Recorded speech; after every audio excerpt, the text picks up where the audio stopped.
Kagigiliwan ng mga manonood ang bagong Kapuso fantaserye na pagbibidahan ni Raymart Santiago. Kabilang din sa cast si Roxanne Ginoo na nagbabalik showbiz matapos ang 3 taong pamamahinga. Ang Starbite sa rin ni Kata Tibayan.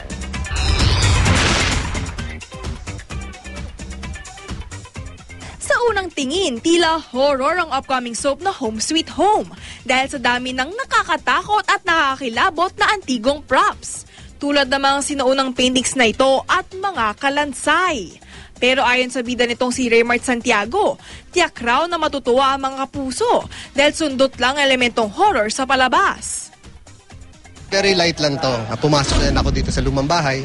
Hanggang sa, kung sino pumapasok dito sa bahay, meron siyang kinokopyang mukha o kinokopyang tao. O bad yun, may iwan yung good sa loob.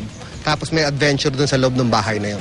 Kasama rin sa fantaserye, sina Jake Vargas, Bea Binene, Jillian Ward at veteran actress Celia Rodriguez. Showbiz comeback naman ito ni Roxanne Ginoo matapos ng 3 taong pamamahinga sa showbiz dahil sa kanyang 2 anak. Na-miss daw ni Roxanne ang showbiz. Puso ko talaga nandun. Sa pagdating sa pag-arte, parang ang puso ko talagang 100% nandun. So, namimiss ko yung umiyak sa TV, yung magpaiyak na mga manonood. Naging abala raw siya sa pag-aalaga ng kanyang mga anak, lalo na sa bunsong si Riley na isinilang lang noong Nobyembre 2012.